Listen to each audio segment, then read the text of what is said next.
घर संभालने वाला मर्दों से भरा करोड़पति ससुराल। हाँ हाँ, बिल्कुल सही कहा आपने, ऐसा ही होता है। वैसे बहुत प्यास लग रही है। अरे तो वो बैठी है ना, वहां नौकरानी पोछा लगा रही है, उसको बोल दीजिए। फिर राघव जमीन पर पोछा लगा रही इशिता से कहता है, अरे ओ जाकर हम सबके लिए पानी लेकर आ, और हाँ जल्दी लेकर आना। इशिता तुरंत किचन में जाकर सबके लिए पानी लेकर आती है। राजेश पानी पीते ही पानी से भरा गिलास इशिता के मुंह पर फेंक देता है। ये क्या किया आपने? जो किया बिल्कुल सही किया। तेरी हिम्मत कैसे हुई मेरे लिए ठंडा पानी लाने की? तुझे पता नहीं है मुझे खांसी है। अरे पापा, इसको सब पता है, इसलिए जानबूझकर ऐसा किया ताकि आपकी तबीयत खराब हो जाए। अरे भैया की तबीयत खराब करना चाहती है, इसे तो मैं बताता हूँ। इतना कहकर राकेश पोछे वाला पानी इशिता के ऊपर फेंक देता है।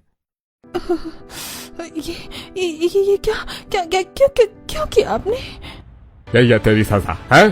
तू जैसे लड़कियों की औकात इतनी ही होती है, हम जैसे मर्दों के सामने तो तेरी खड़े होने की भी औकात नहीं है। पाँव की धूल भी नहीं है तू हमारी। पापा देखो ना कितनी ढीठ है, अभी भी वहीं खड़ी है, लातों के भूत बातों से नहीं मानते। इतना कहकर राघव इशिता को मारने लगता है कि तभी वहां सावित्री आती है और इशिता को छुड़ाकर किचन में ले जाती है। माँ, ये सब लोग हमारे साथ ही ऐसा क्यों करते हैं?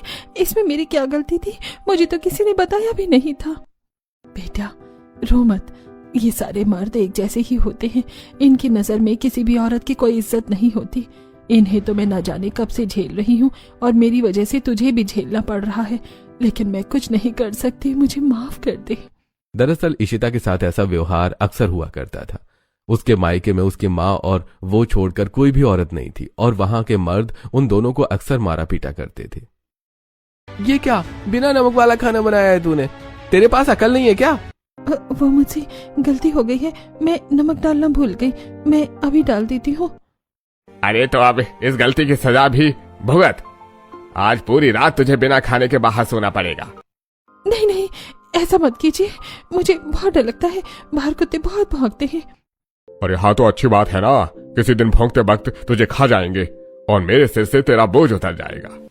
इतना कहकर राकेश घसीटते हुए इशिता को घर से बाहर निकाल देता है और घर का दरवाजा बंद कर देता है और खुद सबके साथ खाना खाता है। वहीं दूसरी तरफ अंधेरी रात में भूखे पेट इशिता रो रही थी। सारे मर्द लोग एक जैसे ही होते हैं। मेरे पापा, चाचू, यहाँ तक कि मेरा छोटा भाई भी मुझ पर इतने जुल्म करता है। मेरे मायके में मेरा यह हाल है तो ना जाने मेरे ससुराल में मेरा क्या होगा। मैं कभी शादी नहीं करूंगी। इस तरह रोते रोते इशिता पूरी रात काटती है और फिर अगली सुबह घर के कामों में लग जाती है। वहीं दूसरी तरफ ओह शिट, हम लोगों ने तो टिफिन लिया ही नहीं। अरे छोड़ ये सब, जल्दी कर। हाँ, कार में बैठते हैं और ऑफिस चलते हैं। वैसे भी आज कितनी बड़ी डील फिक्स होने वाली है, खाना कैंटीन से खा लेंगे। ये सब कुछ पड़ोसन देख रही थी। हाँ, खाना तो कैंडल से ही खाना पड़ेगा जब घर में मर्दों से भरा होगा। अरे तो घर भी तो मर्दों से भरा ही रहेगा आखिरकार, जब इन्हें औरतों की कदर ही नहीं होगी। करोड़पति तो है लेकिन परिवार के मामलों में गरीब ही हैं। अरे खास हमारा घर भी मर्दों से भरा होता, हमारे घर में भी औरत होती, हमारे घर की बहुएं होती। चाचू पापा, आप लोग अपना मूड खराब मत कीजिए, छोड़िए इनका तो काम ही है ताना मारना। हाँ, और फिर हमें असलियत पता है कि उसने हमारी कोई गलती नहीं थी, वो एक हादसा था, इसलिए उन सबके तानों को अनदेखा करके आप सबको ऑफिस जाना चाहिए। अंकित की बात सुनकर सभी लोग कार में बैठकर ऑफिस चले जाते हैं। अब इसी तरह दिन बीतते हैं। फिर एक दिन, हाँ वो सब तो ठीक है, वैसे मुझे आपसे कुछ बात करनी थी। अरे हाँ बिल्कुल, पूछिए क्या पूछना है। देखिए मैं बात घुमाना नहीं चाहता, आप लोग भी करोड़पति हैं और हम लोग भी अरबों के मालिक। मेरी बेटी शनाया की शादी आपके बेटे हिमांशु के साथ करवाना चाहते हैं। अरे ये तो बहुत ज्यादा खुशी की बात है, भला आप जैसे लोगों के रिश्ते कोई इनकार करता है क्या? लेकिन आपको ये तो पता है ना कि हमारे घर में मर्द। मनीष को बात सुने बिना मिस्टर ओबेरॉय फोन कट कर देते हैं और मनीष सभी को ये खुशखबरी सुनाता है। मतलब अब भैया दूल्हा बनेगा और हमारे घर भाभी आएंगी? अरे ये तो बहुत ही ज्यादा खुशी की बात है, मैं सारी तैयारियां शुरू कर देता हूँ, कल मेहमानों के स्वागत में कोई कमी नहीं होनी चाहिए। रिश्ते की बात सुनकर पूरे घर में रौनक छा जाती है और मेहमानों के स्वागत में सभी तैयारियां शुरू कर देते हैं। फिर अगले दिन जब मेहमान आते हैं तब उनका बहुत ही अच्छी तरह से स्वागत किया जाता है। अरे ऐसी बात नहीं है। आपके इस करोड़पति घर में मेरी बेटी खुश ही रहेगी। वैसे भाभी जी कहाँ हैं? उन्हें भी तो बुलाइए। अरे आपको पता नहीं है क्या, यहाँ कोई औरत नहीं रहती, हमारा घर मर्दों से भरा हुआ है। मर्दों से भरा घर? मतलब अगर मेरी बेटी की शादी यहाँ होती है तो उसे इस करोड़पति घर में मर्दों के साथ रहना पड़ेगा? यह हरगिज नहीं हो सकता। मैं अपनी बेटी की शादी यहाँ कभी नहीं करूंगा, और आपने बहुत गलत किया है मुझे ये सच्चाई न बताकर। अरे मैं बताने ही वाला था, लेकिन आपने फोन रख दिया, और मैं भी नहीं चाहता कि किसी की भी शादी इस तरह झूठ बोलकर हो। मर्दों से भरा घर का नाम सुनते ही मिस्टर ओबेरॉय तुरंत वहां से चले जाते हैं, फिर रिश्ता कैंसिल कर देते हैं। अरे भैया, न जाने हमारे घर में रौनक कब आएगी, कब होगी हिमांशु की शादी, कौन करेगा उससे शादी, ये जानते हुए कि उसका होने वाला ससुराल मर्दों से भरा होगा। तभी वहां पंडित जी आते हैं। अरे ऐसे कैसे, आप एक बार हमें बताइए तो सही। किसी को कानो कान खबर भी नहीं लगने देंगे, और आपके बेटे की शादी किसी अच्छी लड़की से साथ करवा भी दूंगा। नहीं, मुझे किसी भी लड़की से झूठ बोलकर उसके उम्मीद पर पानी फेरकर शादी नहीं करनी। मैं जिससे भी शादी करूंगा उसे इस बारे में पता होना चाहिए। अरे बेटा, फिर तो तुम्हारी शादी होने से रह गई। करोड़पति घर है, अच्छा काम लेते हो और अच्छे दिखते भी हो, कोई भी लड़की शादी के लिए हाँ कर देगी, लेकिन ये मर्दों से भरा ससुराल सुनकर नहीं करेगी। पंडित जी, आपकी सलाह तो अच्छी है, लेकिन हम झूठ बोलकर डोली नहीं उठाना चाहते। किसी के घर से आप रिश्ता ढूंढिए, लेकिन उन्हें सच्चाई बताकर। यह सुनकर पंडित करोड़पति घर से बाहर निकल जाता है। लगता है ये लोग पागल है, भला ये सच्चाई जानने के बाद कौन अपनी लड़की देगा इनके घर। अरे लेकिन एक घर है जिन्हें अपनी बेटी बोझ लगती है, वो लोग जरूर हाँ कर देंगे। यह सोचकर पंडित तुरंत इशिता के घर पहुंचता है। अरे पंडित जी, आप यहाँ कुछ काम था क्या? अरे नहीं नहीं, एक बहुत अच्छी खबर लाया हूँ। एक करोड़पति घर है बिना दहेज लेने वाला, अच्छा परिवार मिला है, अगर आप चाहे तो अपनी बेटी की शादी वहाँ करवा सकते हैं। देखिए पंडित जी, हमें उससे कोई लेना देना नहीं है, उसकी शादी करवाकर हमें क्या मिलेगा, आप हमें बस ये बताइए। अरे अगर लड़के को लड़की पसंद आ गई तो फिर कुछ बात बन सकती है। अरे तो फिर ठीक है ना, इशिता की फोटो आप उन्हें दिखा दीजिए और फिर हम बाहर कहीं मिल लेंगे। राघव की बात सुनकर पंडित जी दोनों तरफ बात करते हैं, लड़की वालों को लड़की की फोटो दिखाते हैं, और रिश्ता होने पर दोनों परिवार बाहर रेस्टोरेंट में मिलते हैं। देखिए भैया, करोड़पति होने के बावजूद मर्दों से भरा घर सुनकर कोई भी शादी के लिए हाँ नहीं करता, लेकिन आप लोगों ने हम पर विश्वास किया, हम आपके विश्वास को टूटने नहीं देंगे, आपकी बेटी को हमेशा खुश रखेंगे। देखिए, हमें ये सब नहीं जानना, आप ये बताइए कि अगर ये शादी होती है तो आप कितने पैसे खर्च करेंगे? आप क्या कहना चाहते हैं, हमें कुछ समझ नहीं आया।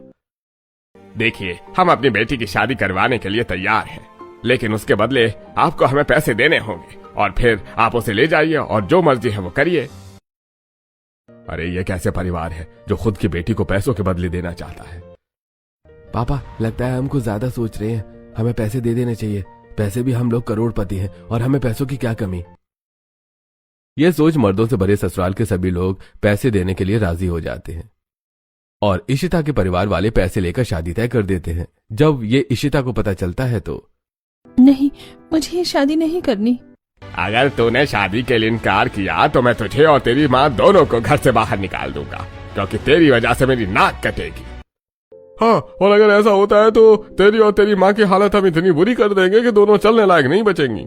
नहीं नहीं, आप मेरी माँ के साथ कुछ गलत मत कीजिएगा। ठीक है, मैं शादी करने के लिए तैयार हूँ।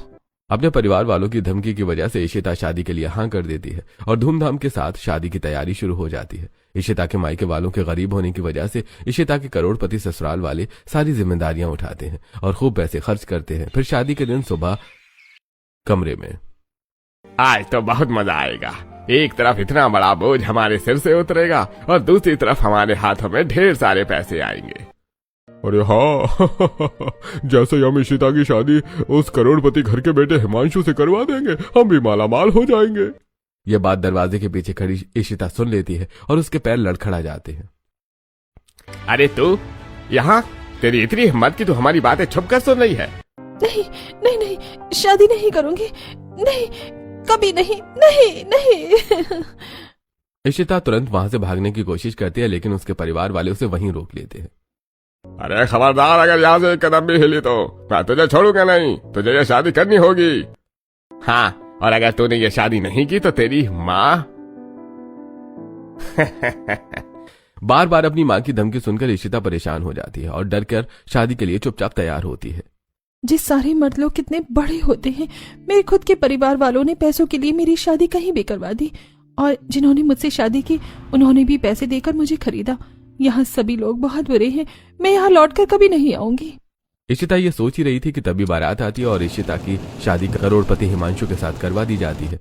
और फिर गृह प्रवेश के वक्त ये सब लोग खुश होने का कितना झूठा नाटक कर रहे हैं, लेकिन ये सब एक दिखावा है। क्या फायदा इस करोड़पति ससुराल का जब मेरी शादी ही पैसों के दम पर हुई है। इशिता ये सोच रही थी कि तभी उसके मर्दों से भरे ससुराल के सभी लोग उसका स्वागत करने के लिए वहां आते हैं और मनीष उसका गृह प्रवेश करवाने लगता है। पापा जी, आप मेरा गृह प्रवेश क्यों करवा रहे हैं? मम्मी जी कहाँ हैं? और मेरी जेठानी, ननद, ये सब लोग कहाँ हैं? बहू, तुम ये सब क्या पूछ रही हो? तुम्हें तो पूरी सच्चाई पता है ना। सच्चाई? लेकिन कैसी सच्चाई? यही कि आपका ये करोड़पति ससुराल मर्दों से भरा हुआ है, यहाँ एक भी औरत नहीं है। ये सुनते ही इशिता के पैरों तले जमीन खिसक जाती है और वो लड़खड़ा के गिरने लगती है। अरे इशिता, क्या हुआ? तुम ठीक तो हो? संभल कर। बहू, तुम ऐसा रिएक्ट क्यों कर रही हो? तुम्हें तो ये सब कुछ पहले से ही पता होगा। हमने सारी सच्चाई बताकर ही शादी की है। हाँ, सच्चाई तो बता दी, लेकिन फिर पैसों के दम पर ये शादी की है। आप लोगों ने, सब लोग सच में कितने ज्यादा बुरे हैं। इन लोगों ने मेरे साथ बहुत गलत किया है, मैं इन्हें कभी माफ नहीं करूंगी। शादी के ठीक पहले एक खुलासा और शादी के बाद इतना बड़ा झटका इशिता को अंदर तक तोड़ देता है। फिर भी इशिता अपने करोड़पति मर्दों से भरे ससुराल में प्रवेश करती है। बहू, काफी रात हो रही है, तुम अपने कमरे में जाकर आराम कर लो। शादी की रस्मों में थक गई होगी। चलिए भाभी, मैं आपके कमरे में छोड़ देता हूँ। फिर आयुष इशिता और हिमांशु को उनके कमरे में ले जाता है। ये देखिए भाभी, ये कमरा मैंने अपने हाथों से सिर्फ आप दोनों के लिए सजाया है। अरे भाभी, इसने अकेले नहीं बल्कि हम दोनों ने भी मदद की थी। आखिर आप दोनों की फर्स्ट नाइट जो है। ये सब देखकर इशिता को थोड़ा ऑकवर्ड लगता है और वो बिना कुछ कहे चुपचाप सो जाती है और फिर अगली सुबह नहा धोकर तैयार होती है। भैया, शादी पैसों के दम पर हुई है और यहाँ सब लोग बहुत बड़े हैं, लेकिन मुझे तो रस्में पूरी करनी ही पड़ेंगी। वैसे भी मर्दों से भरा ससुराल है, पूरा किचन भी बिखरा होगा, मुझे ही जाकर अकेले सब कुछ करना पड़ेगा। यह सोचकर इशिता तुरंत किचन में पहुंचती है। ये क्या, ये किचन इतना वेल सेटल कैसे हो सकता है? और यहाँ के सभी मर्द काम क्यों कर रहे हैं? अरे बहू, आ गई तू? हम तेरा ही इंतजार कर रहे थे। हाँ बहू, वैसे भी हमने सारी तैयारी कर दी है। अब हम जा रहे हैं, बाकी की मदद तेरे ये देवर करेंगे।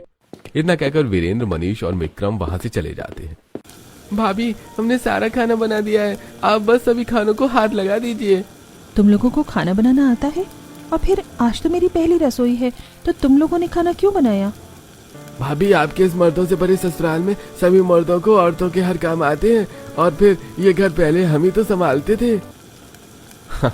हाँ, रही बात काम की, तो तुम अकेले इतना सारा काम कैसे करती? इस वजह से सबने मिलकर सब कुछ कर दिया है। तुम इस उबलते हुए खीर में चीनी डालकर इस खीर को चला दो। ये सुनकर इशिता काफी ज्यादा हैरान होती है, लेकिन फिर हिमांशु के कहने पर खीर चलाती है और सभी के साथ बैठकर नाश्ता करती है।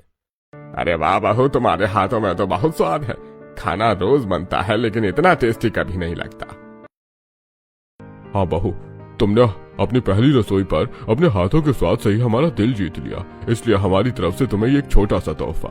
क्या, डायमंड का नेकलेस? हाँ, वो दरअसल जब हम लोग नेकलेस लेने गए थे तब वहाँ डायमंड की रिंग थी ही नहीं, वरना हम दोनों लेकर आते। अभी इसी से काम चला लो। उसे इतना महंगा गिफ्ट पहली बार मिला था, इस वजह से वो थोड़ा खुश होती है। लेकिन नहीं, मैं इस दिखावे में नहीं आ सकती। इन लोगों ने शादी भी पैसों के बल पर की है और मेरा दिल भी पैसों के बल पर ही जीतना चाहते हैं। इसी वजह से तो इतना महंगा गिफ्ट दे रही हैं। फिर इशिता सभी के साथ नाश्ता करके घर के कामों में लग जाती है। फिर दोपहर में जब इशिता बर्तन धो रही थी तो, अरे भाभी, आप बर्तन क्यों धो रही हो? आप भूल गई क्या आपका ये ससुराल करोड़पति ससुराल है? यहाँ डिश वॉशर है, बर्तन धोने की जरूरत नहीं है। अरे लेकिन भैया, डिश वॉशर तो खराब हो गया है। भाभी, आप एक काम कीजिए, ये बर्तन मुझे दे दीजिए, मैं धो देता हूँ, आप जाकर आराम कीजिए। फिर अंकित जबरदस्ती बर्तन धोता है और इशिता को आराम करने भेज देता है। खाली बैठने से अच्छा है झाड़ू ही मार देती हूँ। इशिता जैसे ही झाड़ू मारने जाती है, हेमंत आकर झाड़ू छीन लेता है। अरे ये क्या कहा भाभी, आप इस घर की नई नवेली बहू हैं, आप इस तरह घर में झाड़ू लगाते हुए अच्छी नहीं लगेगी, मैं लगा देता हूँ। लेकिन देवर जी। अरे बहू, करने दो लोगों को काम, तू जाकर आराम कर। और फिर बहू तो घर की लक्ष्मी होती है, घर की लक्ष्मी से कोई काम नहीं करवाता। मनीष की बात सुनकर इशिता अपने कमरे में चली जाती है। इसी तरह इशिता को घर का कोई काम नहीं करने दिया जाता है। फिर शाम को जरूर ये सब कुछ एक नाटक होगा। आखिर घर पैसों के दम पर जो शादी की है, वरना सारे मर्द होते ही एक जैसे हैं। भले ससुराल करोड़पति हो, लेकिन है तो मर्दों से भरा ही। ये सब तो बस 2 दिन की रोशनी है, फिर तो अंधेरी रात। अब इसी तरह कुछ दिन बीतते हैं और इशिता के करोड़पति मर्दों से भरे ससुराल में कोई भी बदलाव नहीं आता। इसी तरह एक दिन, उफ यार, ये सर कितना दर्द कर रहा है। इशिता ये सोच रही थी कि तभी छत पर उसके देवर आते हैं। अरे ये क्या भाभी, आपकी तबीयत खराब है और आप खड़ी हैं, चलिए बैठिए। इतना कहकर अंकित इशिता को बिठा देता है। भाभी आपका सिर दर्द कर रहा है ना, रुकिए मैं अभी तेल लगा देता हूँ। हाँ, और ये लीजिए भाभी, मैं आपके लिए मूंगफली छील देता हूँ, आप इसे खाइए। छत काफी गंदी हो रखी है, इसे मैं साफ कर देता हूँ, इतनी गंदगी में बैठना अच्छा नहीं रहेगा। इस तरह इशिता के देवर से लेकर सभी इशिता की केयर करते हैं और उसे एक भी काम नहीं करने देते हैं। और ये सारी चीजें आस पड़ोस की पड़ोसनें अपने अपने छत से देख लेती हैं। अरे वो देखो, नई नवीली बहू आराम से पैर पकड़कर बैठी है और ससुराल के सभी मर्दों से काम करवा रही है। हाँ वही तो, खुद बैठी है और इस तरह सभी से काम करवा रही है। थोड़ी सी भी शर्म नहीं आती इसे। शर्म तो आप लोगों को आनी चाहिए। हाँ, एटलीस्ट हमारी भाभी इस तरह दूसरों की छत पर दूरबीन से नजरें तो नहीं गड़ाए बैठी हैं, खुद के काम से काम रखती हैं। हेमंत की बात सुनकर सभी चुप हो जाते हैं और इशिता आराम से धूप में रेस्ट करती है। फिर इसी तरह शाम को, अरे ये क्या? वो आप और हिमांशु शादी के बाद हनीमून पर नहीं जा पाए थे ना, इसी वजह से ये मूवी टिकट्स है। आज आप लोग मूवी देखने चले जाइए। अरे लेकिन, अरे बहुत हुआ, चले जाओ ना, जब बच्चे इतना बोल रहे हैं तो। सभी की जिद करने पर इशिता हिमांशु के साथ मूवी देखने जाती है। आज पहली बार मैं मूवी थिएटर आई हूँ, वरना मायके में तो सब मुझे अकेले घर पर छोड़कर ही चले जाते थे मूवी देखने। यहाँ शायद मेरी थोड़ी तो केयर होती ही है। फिर इसी तरह दोनों मूवी देखते हैं और देर रात घर लौटते वक्त, तुम आइसक्रीम खाओगी, चॉकलेट फ्लेवर? हाँ लेकिन इतनी रात को, और फिर घर जाने में भी देर हो जाएगी। अरे इसकी चिंता तो मत करो, चलो हम आइसक्रीम खाते हैं। फिर हिमांशु इशिता के साथ घूमते घूमते आइसक्रीम खाते हैं और देर रात घर आते हैं। इसी तरह अगले दिन, क्या हुआ भाभी, आप इतने ज्यादा परेशान क्यों हैं? कुछ नहीं, आप लोग नहीं समझेंगे। अगर मेरी कोई ननंद होती तो मैं उसके साथ जाकर शॉपिंग कर लेती, लेकिन आप लोग क्या जानेंगे। ऐसी बात नहीं है भाभी, भैया शॉपिंग के मामले में कुछ काम नहीं है, और साथ ही आयुष भी, आप इनके साथ शॉपिंग पर चली जाइए। एक तो मेरा ये मर्दों से भरा करोड़पति ससुराल, ऊपर से शॉपिंग भी मर्दों के साथ ही जाना पड़ेगा। वैसे भी इनकी चॉइस तो बेकार ही होगी, मैं ऑनलाइन ऑर्डर कर लूंगी। यह सोचकर इशिता जाने के लिए मना करती है, लेकिन फिर सभी के फोर्स करने पर इशिता हिमांशु और आयुष के साथ शॉपिंग पर जाती है। अरे हम लोग करोड़पति घराने से हैं, एक से बढ़कर एक कपड़े दिखाइएगा, पैसों की चिंता मत कीजिएगा। आयुष की बात सुनकर सारे स्टाफ एक से बढ़कर एक कपड़े दिखाते हैं और हिमांशु साथ ही आयुष की पसंद इशिता को पसंद आ जाती है। फिर तीनों शॉपिंग करके घर लौटते हैं। इसी तरह कुछ दिन बीतते हैं। फिर एक दिन, शायद ये लोग इतने भी बुरे नहीं हैं जितना मैंने सोचा था। इशिता के मन में अभी अपने मर्दों से भरे करोड़पति ससुराल वालों के लिए थोड़ी जगह बनी ही थी कि तभी, अरे वो देखो कैसे उनकी बहू आराम से बैठी है और घर के सभी मर्द काम कर रहे हैं। अरे तो अच्छी बात है ना, ऐसे लोगों को तो ऐसी बहू ही मिलनी चाहिए। उनके घर में पहले जितनी भी बहुएं थी वो तो खुश रही नहीं, लेकिन ये इतनी खुश कैसे रह सकती है। आस पड़ोस की ये सारी बातें इशिता सुनती है। सभी लोग किस बारे में बातें कर रहे हैं? आखिरकार यहाँ पहले जो भी बहू थी वो खुश क्यों नहीं रहती थी? फिर इशिता तुरंत अपने ससुराल वालों से इस बारे में पूछने का फैसला लेती है। अरे बहू, मुझे तुम्हारे काम की चीज नहीं है, इसलिए तुम जानकर क्या करोगी? हाँ भाभी, आप बिना मतलब का क्यों परेशान हो रही हैं? और इन पड़ोसियों का तो काम ही आग लगाना होता है, इनकी बातों पर क्यों ध्यान दे रही हैं? हाँ बहू, वैसे भी ये बहुत पुरानी बातें हैं, क्या करोगी जानकर? इस तरह से वो अलग अलग बहाने से इशिता से सच्चाई छुपा लेते हैं। जरूर ये लोग मुझसे कोई बड़ी बात छुपा रहे हैं, लेकिन क्या? वरना आखिरकार इतने बड़े करोड़पति घर के मालिक होने के बाद ये लोग मेरी इतनी केयर क्यों करते हैं, मेरा इतना ध्यान क्यों रखते हैं? अब यही सवाल इशिता के मन में घूमने लगता है और इसी तरह कुछ दिन बीतते हैं। फिर एक दिन, भाभी अगर आपको यहाँ ठेले की सब्जी पसंद आए तो आप मुझे बोल दीजिएगा, हम दोनों कार से मार्केट चलेंगे। अरे नहीं नहीं, सब्जी लेने कार से मार्केट कौन ही जाता है। इशिता सब्जी ले रही थी कि तभी उसकी नजर दो झगड़ते हुए हस्बैंड वाइफ पर जाती है। तुम जैसे लड़के के साथ मुझे तो शादी करनी ही नहीं चाहिए थी। 2 रुपए तक तुम कमा नहीं पाते हो, तुम्हारी तो औकात ही नहीं है। तुम्हारी वजह से ना जाने में कितनी चीजों को अकेले हैंडल करना पड़ता है मुझे। ऊपर से घर के कामों में भी मदद नहीं करवाते। तुम जैसे मर्द होते ही ऐसे हैं। अरे थोड़ा धीरे बोलो, सब सुन रहे हैं। चलो हम घर में चलकर बात करते हैं। हाँ हाँ, घर में चलकर बात करती है और घर की सारी चीज तोड़फोड़ करेंगे। मैं तो हूँ ही समेटने के लिए। ये सब देखकर इशिता सोचती है, ये दोनों कितना झगड़ रही हैं और फिर एक पत्नी को अपने पति से इस तरह बात नहीं करनी चाहिए। सभी इन दोनों को देखकर कैसे इनका मजाक बना रहे हैं। यह सोचकर इशिता तुरंत उन दोनों के पास जाती है। देखिए, आप लोग इस तरह भी सड़क पर मत झगड़िए। यहाँ खड़े सब लोग आप दोनों को देखकर आप दोनों के मजे ले रहे हैं। मैं और क्या करूं? ये इंसान मुझे चैन से जीने ही नहीं देता है। घर के कोई कामों में मेरी मदद ही नहीं करवाता। लेकिन जो भी हो, आप अपने पति से इस तरह बात नहीं कर सकती। और फिर घर का काम है तो आप दोनों को मिलकर करना चाहिए। अच्छा, तो अब वो लोग भी सलाह देंगे जो खुद बैठी रहती हैं और अपने घर के मर्दों से काम करवाती हैं। अरे कुछ लोगों को तो महान बनने का शौक होता है। करोड़पति घर में शादी हो गई है ना, इसी वजह से, वरना थी तो ये गरीब ही।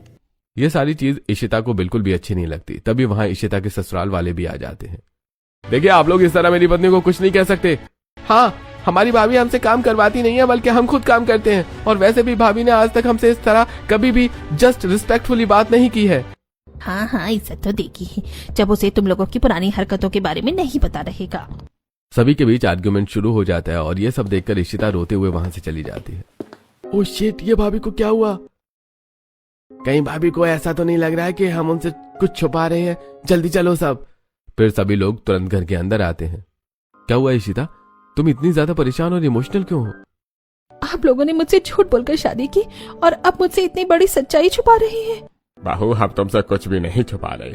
और तेरा ये ससुराल मर्दों से भरा है, इस बारे में तेरे मायके वालों को पता था। हमने झूठ बोलकर शादी नहीं की है। ठीक है, ये मैं मान लेती हूँ, लेकिन आप लोग मुझसे कोई बड़ा राज क्यों छुपा रहे हैं?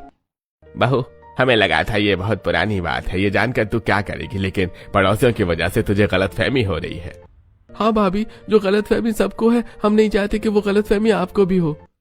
हाँ बहू, अगर तुम्हें सच्चाई जाननी है तो सुनो। पहले हम करोड़पति नहीं थे और ना ही तेरे ससुराल मर्दों से भरा था। हमारे पास पैसे नहीं थे, लेकिन खुशियां थी। लेकिन फिर एक दिन गरीबी की वजह से सब कुछ बर्बाद हो गया। दरअसल जी सुनिए, किचन के गैस टंकी में लगी पाइप बहुत पुरानी हो गई है और उसमें छोटे छोटे छेद भी हो गए हैं। आज आप नई ले आइएगा। हाँ, और साथ ही घर में राशन भी नहीं है तो वो भी लेकर आइएगा। तुम लोगों को तो पता ही है इस वक्त हमारा क्या हाल है, लेकिन फिर भी हम कोशिश करेंगे। इतना कहकर वो इंतजार करते हैं और सभी लोग काम पर चले जाते हैं। फिर देर रात को घर वापस लौटते हैं। राजवीर जी, आप गैस टंकी में लगाने के लिए नई पाइप नहीं लेकर आए और घर का राशन भी अभी नहीं लाए आप? वो हम सब आते वक्त भूल गए, पाइप खरीदने के पैसे नहीं थे। मैं राशन ले आता हूँ।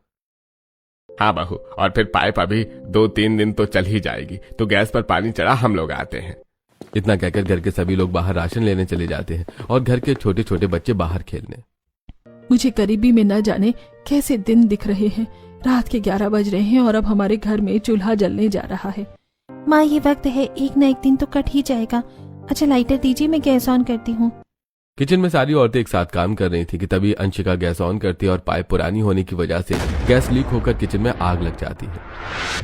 और उस हादसे के बाद हमने अपने घर की सारी खुशियों को खो दिया। काश उस दिन हमारे पास पाइप खरीदने के पैसे होते तो आज हमारा पूरा परिवार हमारे साथ होता। ये सब कुछ गरीबी की वजह से हुआ था। इस वजह से हमने लक्ष्य किया है कि अब हम पैसे कमाएंगे और इसी लगन की वजह से आज हम लोग करोड़पति बन गए। तुम पूछती थी ना हम तुम्हें क्या काम नहीं करने देते, यही था वो रीजन जिसके लिए हम छोटी छोटी बातों पर तुम्हारी केयर करते, तुम्हारे साथ रहते और तुम्हें घर का काम नहीं करने देते थे। ये सारी बातें सुनकर इशिता थोड़ी भावुक हो जाती है और इशिता के मन में बसा डर, मर्दों के प्रति खुन्नस और अपने करोड़पति मर्दों से भरे ससुराल को लेकर गलतफहमियां दूर हो जाती हैं। मुझे माफ कर दीजिए, मैं न जाने आप लोगों के बारे में क्या क्या सोच रही थी और आप लोगों के एफर्ट्स को गलत नजरिए से देखा। बल्कि मेरी ये गलतफहमी दूर हो गई कि सारे मर्द एक जैसे नहीं होते हैं। आप लोग सच में बहुत अच्छे हैं और अब मैं अपने इस करोड़पति मर्दों से भरे ससुराल में हमेशा खुश रहूंगी।